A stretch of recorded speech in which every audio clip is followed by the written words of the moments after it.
Russian geopolitics explained simply.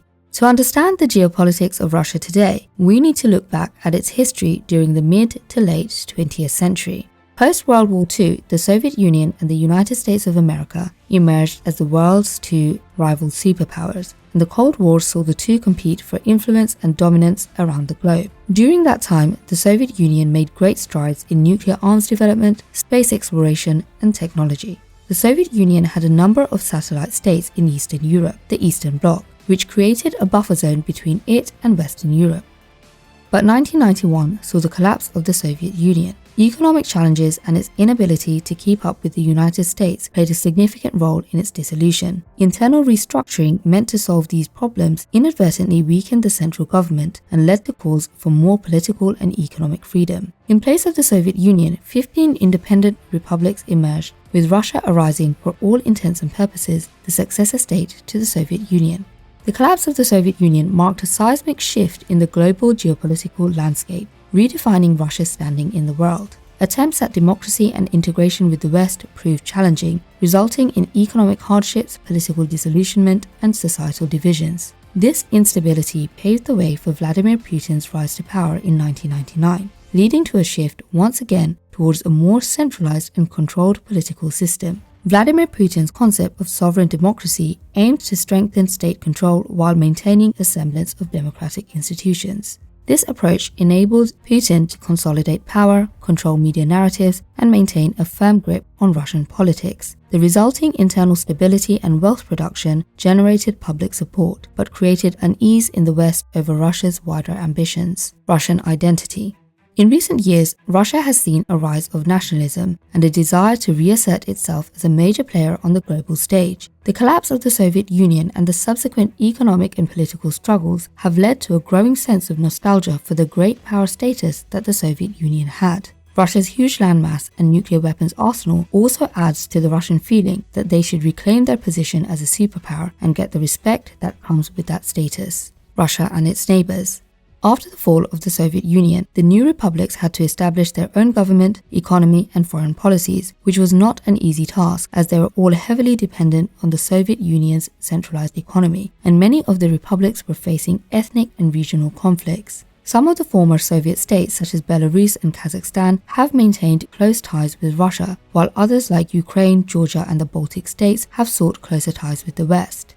Russian foreign policy has sought to regain influence over former Soviet states. This objective is driven by a desire to re-establish a buffer zone between European powers and NATO, which is a collective defense alliance among North American and European countries. Russia wants to enhance security on its borders and minimize perceived Western encroachment. The annexation of Crimea in 2014 and the war in eastern Ukraine exemplify Russia's efforts to solidify influence in its periphery. Russia and Ukraine. Following the removal of the pro-Russian president of Ukraine in 2014, Russia moved to annex Crimea. It was the first time in decades that a country annexed territory from another sovereign state, and it has led to significant deterioration in relations between Russia and the West. Following the annexation of Crimea, pro-Russian separatists in the eastern regions of Donetsk and Luhansk declared independence and established breakaway republics supported by Russia. In early 2022, Russia launched a direct invasion of Ukraine. The invasion generated international condemnation, and the West imposed a series of sanctions on Russia. These sanctions targeted key sectors of the Russian economy, such as energy, finance, defense, and technology, aiming to damage Russia's economy and exert pressure on the country in the hope that public opinion inside Russia would turn against the war. The war has seen millions of Ukrainians internally displaced, and millions too have fled the country. Many suspect that Russia's ultimate goal is to absorb Ukraine and Belarus within Russia itself and to re-establish some of the old Soviet Union border. Russia has demanded that NATO remove any troops or weapons deployed to countries that entered the alliance after 1997, which would include much of Eastern Europe. Russia has also demanded a ban on Ukraine being given NATO membership before they would consider de-escalation of the war. Russia and the West.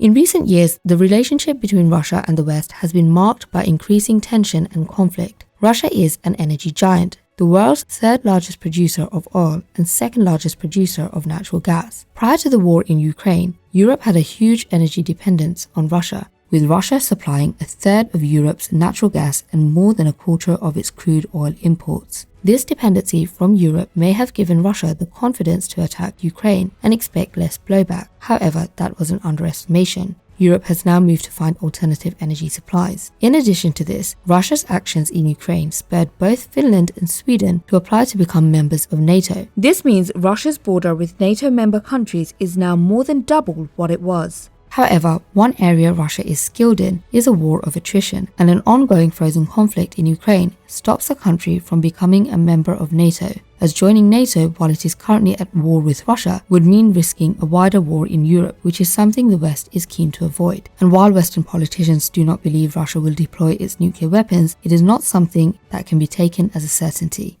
Russia and China. Russia and China have forged a strategic partnership in recent times, both seeking to reshape global power dynamics and counterbalance the influence of the United States. The two countries engage in extensive economic cooperation, including energy deals, trade agreements, and joint investment projects. Russia has largely cut off gas supplies to Europe in retaliation against sanctions imposed on it following its invasion of Ukraine, and China's growing economy provides a significant market for Russian energy exports. Both countries collaborate on infrastructure projects like the Belt and Road Initiative, a plan initiated by China that seeks to connect Asia with Africa and Europe via land and maritime networks. Russia and China conduct joint military exercises, share defense technology, and cooperate on security issues. This military collaboration serves as a counterweight to Western military dominance. In international forums, the two countries will often align their positions, supporting each other's stances on various global issues. And both countries share concerns about the spread of Western values and democratic ideals that could destabilize their centralized political systems. Despite their partnership, Russia and China also face challenges and potential areas of disagreement. China's economic wealth and demographic size compared to Russia give it more leverage in the partnership, which may lead Russia to become a junior partner, something which it does not want. While border disputes have been largely resolved, lingering tensions could potentially resurface.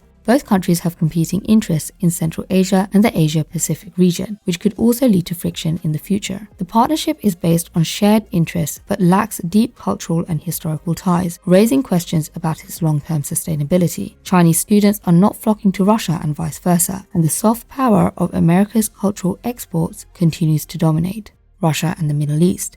Russia's primary goals in the Middle East include maintaining access to warm water ports, securing its southern flank, and protecting its energy interests. Russia has been providing military support to its ally, the government of Syria, in its ongoing civil war. Russia's involvement in the Syrian conflict began in 2015, with the main objective of keeping the Assad government in power and fighting against the Islamic State and other opposition groups. Russia has maintained a naval base in the Syrian port of Tartus since 1971, which is its only military base in the Mediterranean region. Russia's fight against terrorism in the Middle East has strengthened its position in the region and improved its relations with countries that are concerned about the threat of extremism. Russia's involvement in the Middle East when it comes to energy-related agreements has allowed it to build strategic alliances and partnerships with key players in the region. This includes relationships with countries like Iran, which has a strained relationship with the West.